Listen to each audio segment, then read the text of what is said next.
അപ്പോൾ എല്ലാവർക്കും ഹായ്. നമ്മളിന്ന് ഒരു സാലഡാണ് ഉണ്ടാക്കാൻ പോകുന്നത്. അതിനായിട്ട് നമ്മൾ എടുത്തിരിക്കുന്നത് മാങ്ങ, ക്യാപ്സിക്കം, ക്യാരറ്റ്, സവോള, കുക്കുംബർ. ഇതെല്ലാം നമ്മൾ വൃത്തിയായി കഴുകി വെച്ചിരിക്കുന്നതാണ്. ഇനി നമുക്ക് മാങ്ങ എടുത്ത് തൊലി ചെത്തി വൃത്തിയാക്കാം.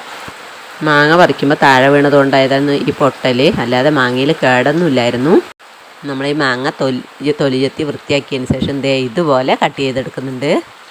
കട്ട് ചെയ്ത മാങ്ങ ഈ ബൗളിലേക്ക് മാറ്റുന്നുണ്ട്. ഇനി നമുക്ക് ക്യാരറ്റ് റൗണ്ടിൽ കട്ട് ചെയ്തെടുക്കാം. ഇതുവരെ വീഡിയോയ്ക്ക് ലൈക്ക് ചെയ്യാത്തവരുണ്ടെങ്കിൽ ഒന്ന് ലൈക്ക് ചെയ്യണേ. ക്യാരറ്റ് മുഴുവൻ കട്ട് ചെയ്തതിന് ശേഷം നമ്മൾ ആ ബൗളിലേക്ക് ഇടുന്നുണ്ട്. ഇനി നമ്മൾ എടുക്കുന്നത് ക്യാപ്സിക്കമാണ്. ക്യാപ്സിക്കത്തിൻ്റെ അരി നമുക്ക് ആവശ്യമില്ല, അതുകൊണ്ട് അത് കട്ട് ചെയ്ത് മാറ്റുന്നുണ്ട്. പിന്നെ നമ്മൾ ഒരു ക്യാപ്സിക്കം മുഴുവനായിട്ട് എടുക്കുന്നില്ല, അതിൻ്റെ പാതിയേ എടുക്കുന്നുള്ളൂ. നമ്മളിത് കനം കുറച്ച് നീളത്തിലാണ് കട്ട് ചെയ്തെടുക്കുന്നത്. നമ്മൾ കട്ടിയിൽ കട്ട് ചെയ്തെടുത്ത് കഴിഞ്ഞാൽ കഴിക്കുമ്പോൾ ടേസ്റ്റ് തോന്നില്ല, അതാ കുഞ്ഞതായിട്ട് കട്ട് ചെയ്തത്. ഇനി നമുക്ക് സവാള റൗണ്ടിൽ കട്ട് ചെയ്തെടുക്കാം. പൊതുവെ പച്ചക്കറികൾ പച്ചയ്ക്ക് കഴിക്കുന്നത് നമ്മുടെ ശരീരത്തിന് നല്ലതാണ്. നമ്മൾ കട്ട് ചെയ്യാൻ പോകുന്നത് കുക്കുംബറാണ്. കുക്കുംബറിൻ്റെ പാതിയെ നമ്മൾ എടുക്കുന്നുള്ളൂ. അത് നമ്മൾ ചെറുതായിട്ട് നീളത്തിൽ അരിഞ്ഞെടുക്കുന്നുണ്ട്. കുക്കുംബറ് പച്ചയ്ക്ക് കഴിക്കുന്നത് നമ്മുടെ സ്കിന്നിനൊക്കെ നല്ലതാണ്. അപ്പോൾ നമ്മൾ നമ്മുടെ വെജിറ്റബിൾസൊക്കെ അരിഞ്ഞു കഴിഞ്ഞിട്ടുണ്ട്.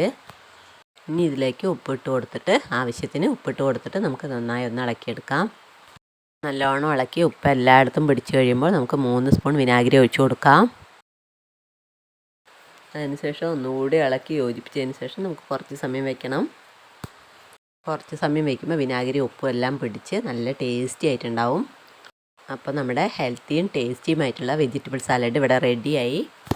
ഇതിനൂടെ ബീട്രൂട്ടോ തക്കാളിയോ നിങ്ങൾക്ക് ഇഷ്ടമുള്ള എന്തും ആഡ് ചെയ്ത് കൊടുക്കാൻ പറ്റുന്നതാണ്. അപ്പോൾ വീട്ടിൽ വിനാഗിരിയും വെജിറ്റബിൾസും ഒക്കെ ഉണ്ടെങ്കിൽ വേഗം പോയി ട്രൈ ചെയ്തോളൂ. പിന്നെ നമ്മുടെ വീഡിയോസ് ഇഷ്ടപ്പെട്ടെങ്കിൽ ചാനൽ സബ്സ്ക്രൈബ് ചെയ്തിട്ട് പോകാൻ മറക്കല്ലേ. ലൈക്ക് ചെയ്യാനും ഷെയർ ചെയ്യാനും പിന്നെ നിങ്ങൾ മറക്കില്ലല്ലോ അല്ലേ. പിന്നെ സബ്സ്ക്രൈബ് ചെയ്യുമ്പോൾ ആ ബെല്ലൈക്കനും കൂടി ഒന്ന് ക്ലിക്ക് ചെയ്യണേ. അപ്പോൾ ഓക്കെ, ബൈ.